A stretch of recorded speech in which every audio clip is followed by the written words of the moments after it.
Dentro das minhas experiências, né, ao longo dessa jornada aí, comecei a trabalhar com 11 anos, estou com 49 hoje e como fundador da CIS há 20 anos. Então, diante de todas as experiências aí de milhares de empresas que passaram por nós, milhares de vidas, né, de experiência, se eu pudesse ter 5 pontos a destacar que o empreendedor nunca deveria perder dentro daquilo que ele se propõe a fazer, venha comigo que depois da vinheta eu vou te contar 5 pontos primordiais da jornada de um empreendedorismo para que esse empreendedorismo possa chegar a realizar tudo aquilo que ele se propõe.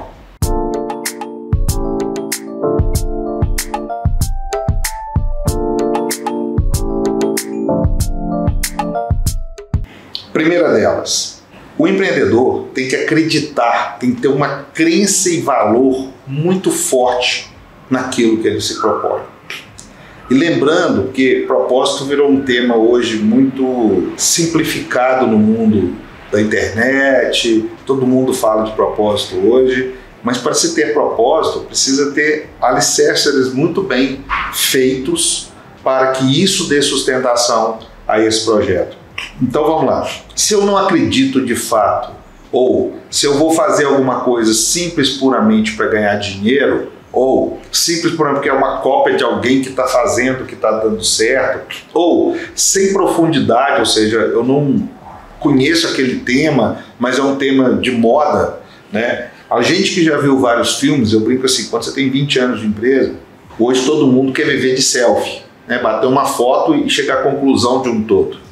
Mas para você conhecer realmente de mercado, de pessoas, de empresas, de negócio, é importante assistir o filme. Lembrando que todo filme, geralmente quando ele é muito bom, é só lá no final que você vai entender o contexto como um todo, né? Então não adianta você querer bater uma selfie durante dele e tentar trazer o resumo desse filme. Então essa crença naquilo que você quer e usar dessa crença, porque muita gente também tem crença e passa a ser teimoso, tem crença e não se abre ao novo, tem crença, né, aquele negócio que eu brinco do fanatismo, né?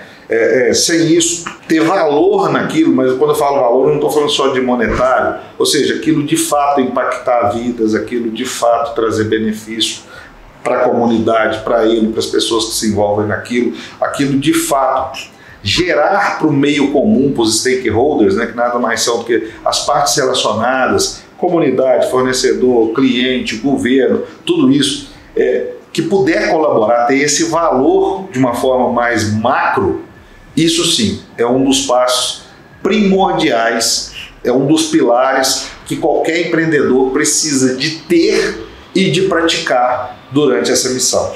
Bom, um ponto fundamental para mim também que a gente nunca deve desprezar, aliás, deve ressaltar na vida pessoal, profissional, familiar, onde estivermos, é a questão de você ter um código de ética e conduta. Isso é fundamental. Eu tenho um pilar lá dentro da CIS que eu prego muito para a minha equipe, que eu falo muito com eles assim, a gente não ganha dinheiro de cliente, a gente ganha dinheiro com o cliente, nunca do cliente, mas com o cliente, né? Então assim, você não pode fazer algo para enganar, você não pode fazer algo para que você seja beneficiado e o outro não tenha uma contrapartida. Sendo bem objetivo com vocês, o primeiro ponto de crença minha quanto a isso o universo vai te dar tudo aquilo que você fizer. Então se você não fizer algo de fato baseado num código ético, você vai receber o retorno disso mais cedo ou mais tarde. E aí as pessoas ficam perguntando, né? Ah, mas por quê? Por que isso aconteceu comigo? Por que as coisas não deram certo? Tal. Primeira coisa que eu sempre falo com essa, filtra lá, você não precisa falar comigo, mas filtra lá no seu âmago mesmo, lá no fundo do seu sentimento, se você teve um código ético moral de conduta. Se você não está recebendo um retorno daquilo que a vida se propôs e se propõe diferente com esse período. Porque às vezes você pode ter um produto legal, você pode ter um serviço legal, você pode estar no mercado legal, mas se você não fizer algo que de fato gere valor, que mesmo que você consciente não está fazendo nada que prejudique as pessoas, isso com certeza vai criar um caminho de prosperidade, de crescimento, de growth aí desse mercado. Mas se você fizer algo pensando em prejudicar, iludir as pessoas, com certeza a vida vai te trazer esse retorno. Lembrando que muitas vezes as pessoas falam assim comigo, mas empresa tal, fulano de tal, não importa quem, tal, ganha dinheiro e faz isso. Eu faço, mas talvez o grande problema da vida dele é ganhar esse dinheiro. Então não é o fato de ganhar dinheiro, porque bênção, né, não é ganhar o dinheiro só, né? Eu conheço várias e várias pessoas, já passaram pela minha experiência, N pessoas que ganham muito dinheiro, que têm muito patrimônio e tal, mas que estão com alto grau de depressão, que não tem paz dentro da família, que não tem paz na sua própria consciência, que não consegue conviver com outras pessoas. E o peso disso, né, é muito grande. Aí entra aquela que eu brinco que é a síndrome da escalada, né, da montanha. Você escalar a montanha é ótimo, perfeito, é sinal que você é muito foda, mas ficar lá em cima sozinho deve dar tédio depois de um tempo.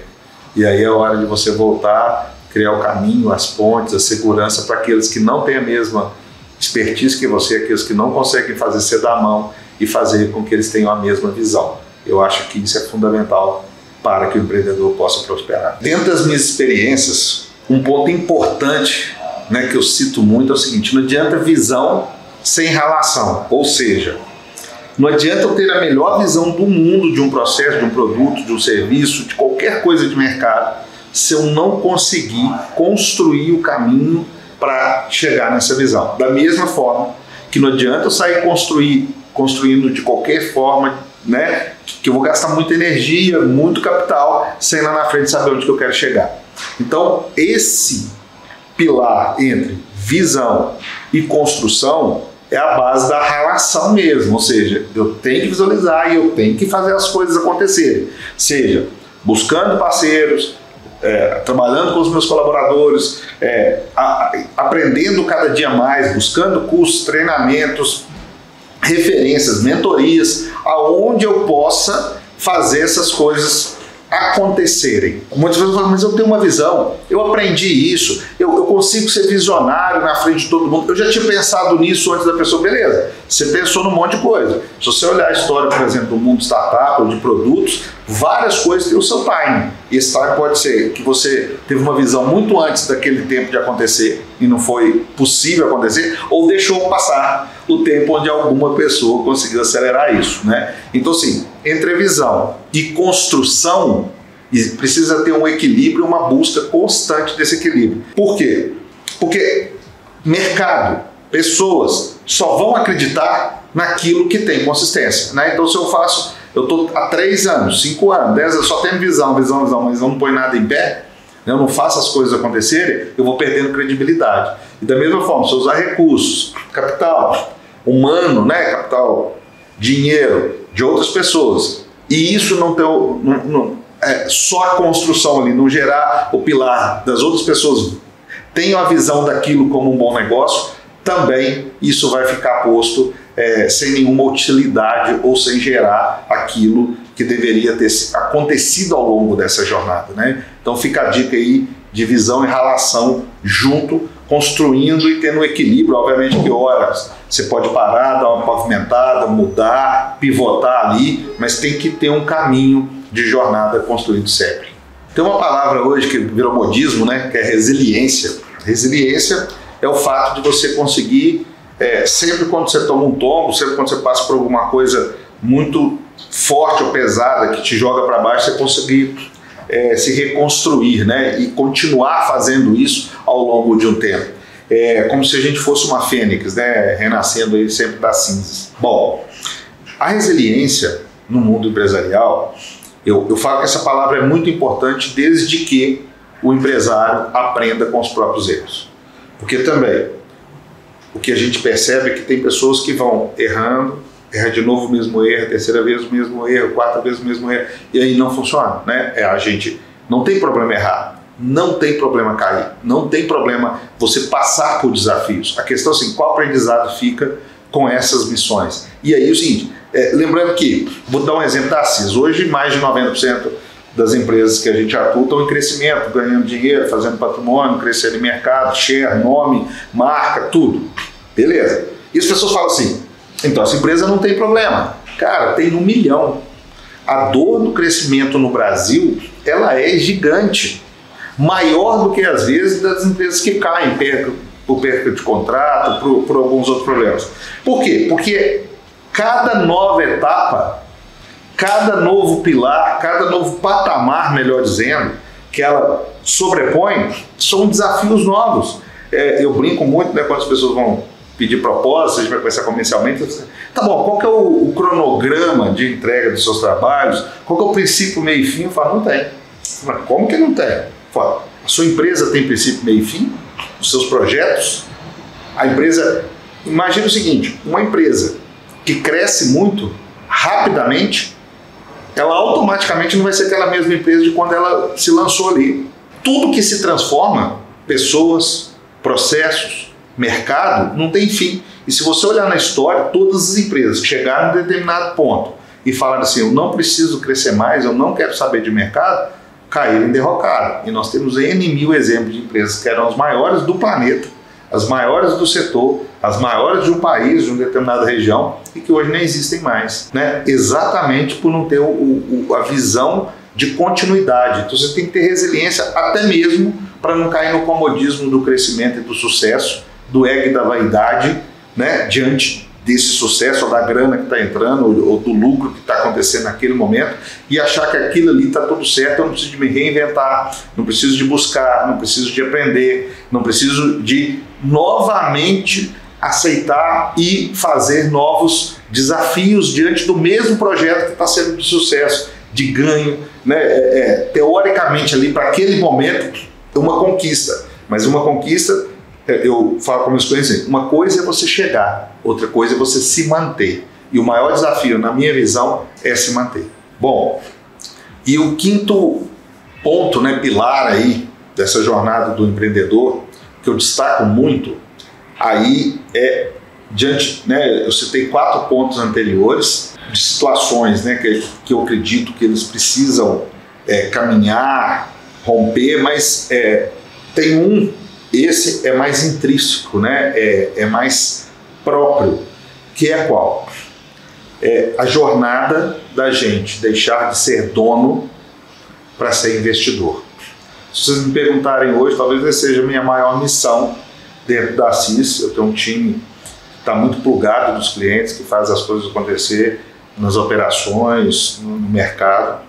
E eu, particularmente, fico como uma mentoria para esses empresários, lembrando que a maioria deles, né, são de sucesso, deles mudarem esse mindset, essa forma de pensar. Aí você vai perguntar assim, Assis, qual que é a diferença de dono para investidor? Dono é aquele cara assim, síndrome da Gabriela, né? Eu nasci assim, eu vivi assim, eu vou ser sempre assim. Dá certo há tanto tempo, vai dar certo agora. Com o mundo no formato que está hoje, gente, a maioria das coisas que deram certo e que estão dando certo agora, provavelmente se fizesse da mesma forma, de agora em diante não dariam. Diante da transformação de mercado, pessoas, né? Eu mesmo comecei a trabalhar muito jovem e a forma com que um funcionário, um colaborador é tratado é totalmente diferente da forma de hoje, né? Então, hoje as pessoas têm menos resistência emocional para muitas coisas. Então, assim, essa jornada de deixar ali esse papel de dono, de falar assim, faz assim, só assim, e outra coisa, querer centralizar tudo tem que passar por ele. Tem vários aspectos. Alguns acham que somente passando por ele vai dar certo, outros acham que se não passar por ele vai ser roubado, outros acham que aquela velha frase, né, que o olho do dono que engorda o gado, e aí vem um pensamento que eu sempre, quando a gente está com esse debate, eu falo, bom, as maiores empresas do mundo têm dono? As maiores empresas do mundo têm proprietário nesse sentido? Ou têm investidores? Qual que é a missão, na minha visão? É a gente passar pelo empregado, empreendedor e investidor. A cadeia do investidor é aquela pessoa que já tem track record, que já tem experiência, know-how, e agora tem muito dinheiro, e vai retroalimentar o mercado daquelas pessoas que estão nas primeiras fases ainda, seja os colaboradores, seja os empreendedores, fazendo com que o mercado possa cada vez mais estar crescendo e mais assertivo, e trazendo benefícios, né, gerando tributos, esses tributos trazendo qualidade de vida para a população, trazendo emprego, esses empregos trazendo renda, né, para as empresas, para o mercado, poder abastecer as famílias, todo mundo poder estudar, crescer, aprender. Então eu acho que esse universo, né, de evolução entre dono e empreendedor é fundamental.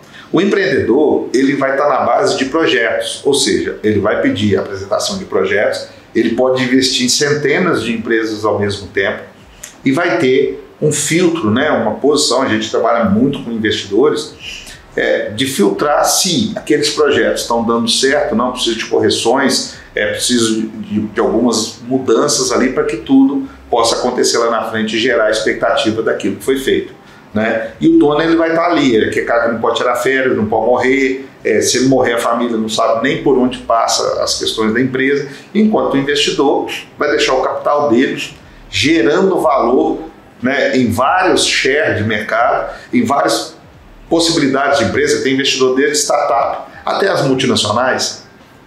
Você tem investidor de capital, você tem investidor de smart, né, que é aquele cara que entra com know-how, com aprendizado, com crescimento, gerando valor para tudo aquilo. Então esse universo gigantesco é fundamental. E o que a gente percebe a maioria das empresas, mesmo ganhando muito dinheiro, mesmo tendo muito sucesso, mesmo tendo muito patrimônio, e aí vai uma chamada específica para as empresas familiares, né? A gente entende por estudo, experiência de mercado, quanto que a empresa familiar que não fez essa evolução de dono para investidores, né? Não passou, não foi lá, construiu um acordo acionista, criou governança, trouxe gestão para dentro do negócio, perderam aquilo tudo que às vezes o patriarca ou o avô criou ao longo de décadas, né? Principalmente falando do mundo tradicional aí. Então fica aí, cara, essa dica assim, de um exercício pessoal nosso, de buscar às vezes, inclusive, pessoal, não é só treinamento a nível técnico, empresarial, não, até mesmo apelando aí, né, buscando um apoio muito forte para a questão emocional. É uma psicoterapia, né? Buscar refletir a gente como ser humano, as nossas dificuldades em dar esse espaço, buscar mesmo um apoio psicológico para poder, dentro da neurociência, hoje tem muitos pontos desses que são importantes, para poder fazer essa jornada e concluir lá em cima, para que possa dar perenidade, né, mesmo porque todos nós somos perecíveis, àqueles ideais, projetos, conquistas, crenças, valores que nós buscamos aí, gastando todo o nosso tempo, investimos no nosso tempo nisso, lembrando que tempo é o maior valor que o ser humano possa ter hoje em dia. Pessoal, após essa jornada aí do empreendedor, com 5 pilares de valores que eu entendo ao longo da experiência poder ter contribuído com vocês, peço que assine o canal, ative o sininho, me siga nas demais redes sociais e nos encontramos em breve. Grande abraço!